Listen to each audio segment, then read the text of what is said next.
The Very Hungry Caterpillar.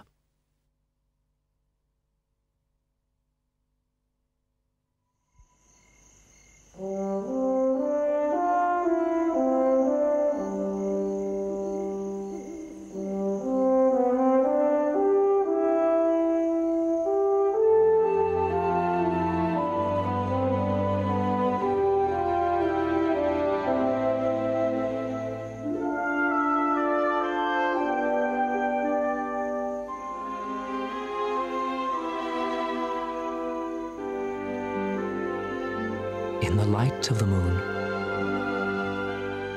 a little egg lay on a leaf.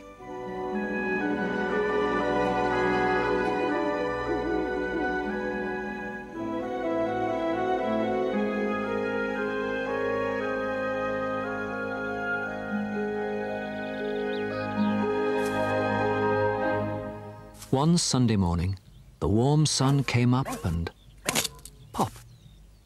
Out of the egg came a tiny and very hungry caterpillar. He started to look for some food.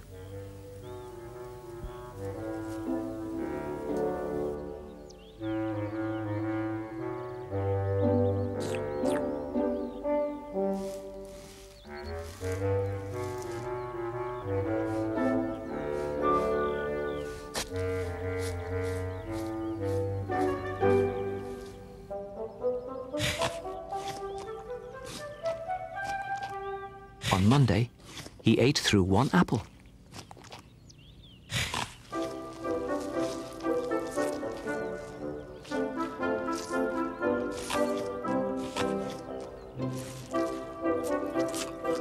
But he was still hungry.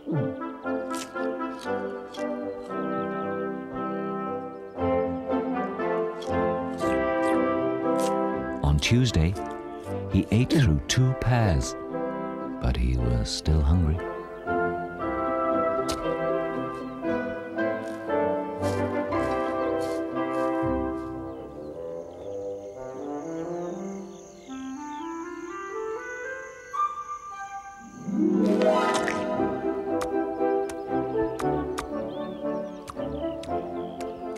On Wednesday, he ate through 3 plums.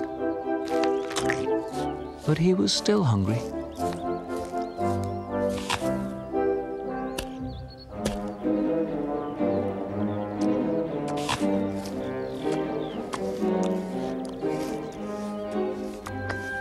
On Thursday, he ate through 4 strawberries, but he was still hungry.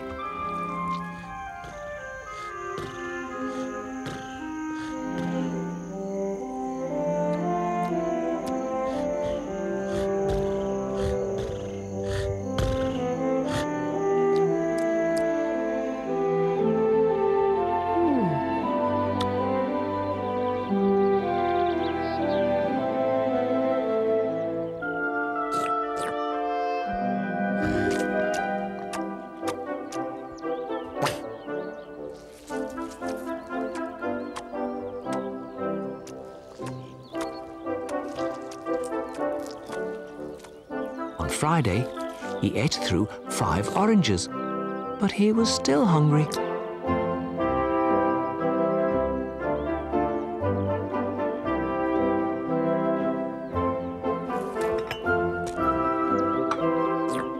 On Saturday, he ate through 1 piece of chocolate cake, 1 ice cream cone, 1 pickle.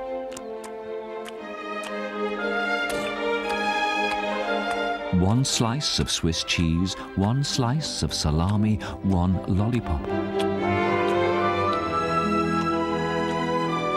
1 piece of cherry pie, 1 sausage, 1 cupcake, and 1 slice of watermelon.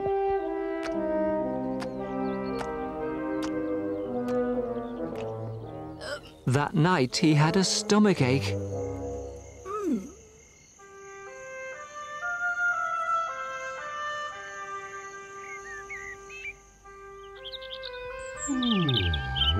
The next day was Sunday again.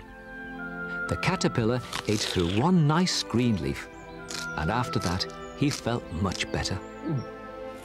Now he wasn't hungry anymore, and he wasn't a little caterpillar anymore.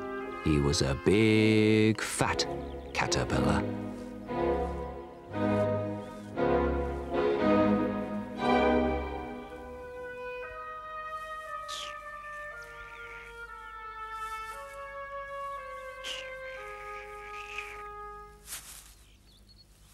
He built a small house called a cocoon around himself.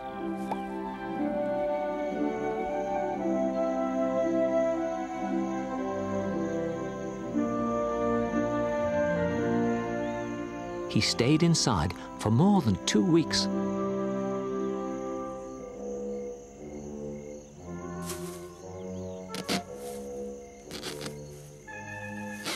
Then he nibbled a hole in the cocoon, pushed his way out, and he was a beautiful butterfly.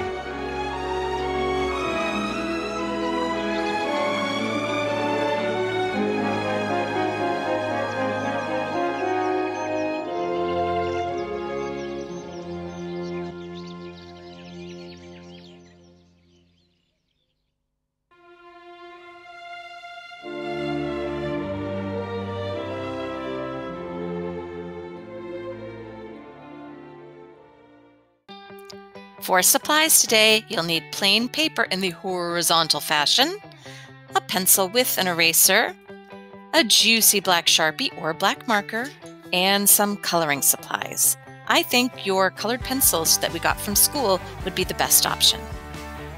We'll start with our pencil, but before we draw, we're going to ghost draw a few times with your finger the shape of a hill across your paper. Remember to always draw light until it's right. Now to draw the long caterpillar body, we're going to draw a series of overlapping circles. Now each of these won't be just a circle. As you can see, we'll start with a circle, and then to make them overlap, it's almost like a backward C. Then we'll do a series of these all the way up the hill and back down the hill. Leave a little space at the end of your hill for a great big circle for your caterpillar head.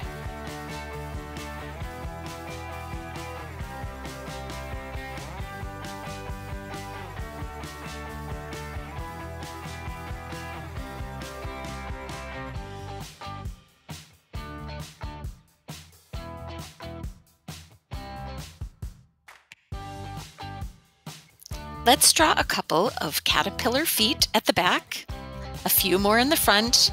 They almost look like little booties, don't they?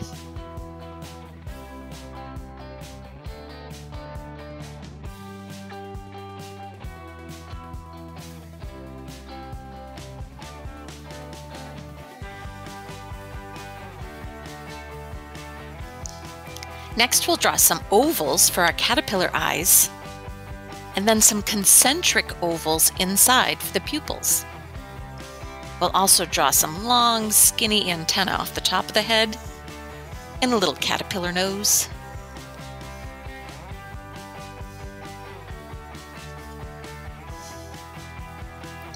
Now that our pencil work is done, we're going to trace over all of our pencil lines that we want to keep with our black marker. Do not trace over that original hill line that we did at the beginning. That was just a guideline. When we're done with all the tracing, you can erase that hill line.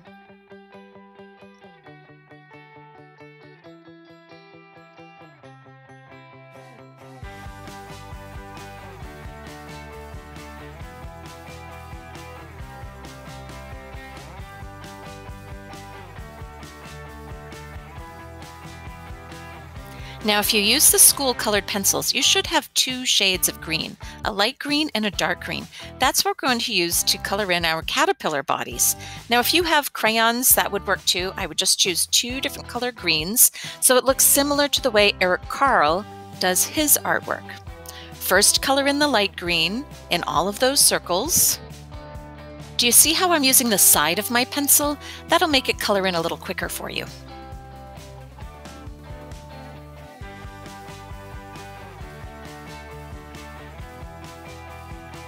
Then, using your darker green, you're going to shade in around one edge of each of those circles. It makes it look like a sphere. It's a little bit of an optical illusion. We're using some shading.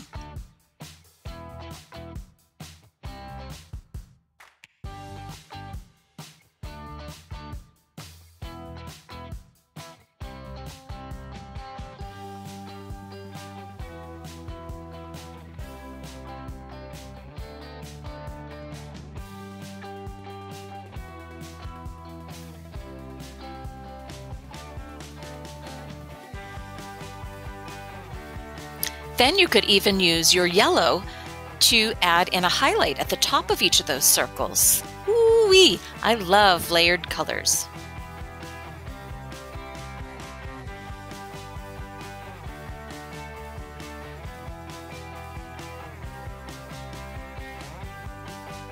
Try the same thing with your 2 different shades of red.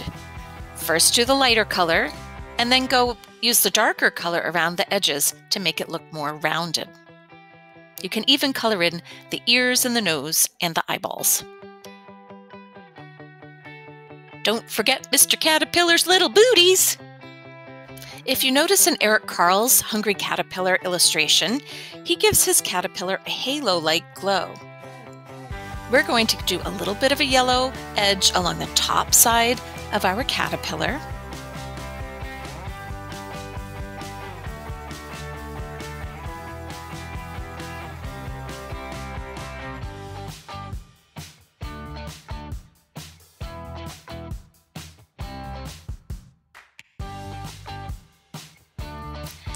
Here's a fun fact for you. Most caterpillars are covered in hair-like bristles called setae.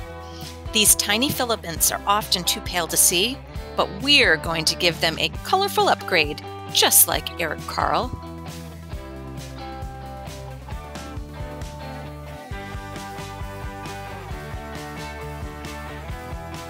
Now we get to fill in this whole big, beautiful background. I want you to think of some of the elements that you've seen in Eric Carle's artwork.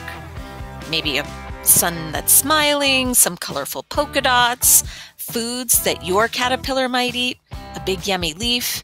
You name it, you can add it to your background. And then we're going to color it in oh so neatly. And you know I love it when we have no white space.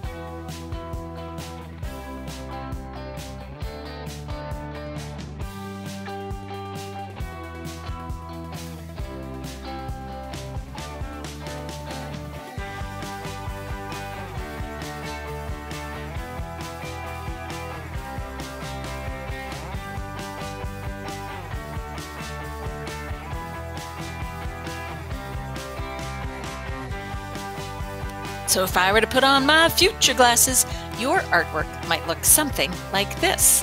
I can't wait to see what you've come up with.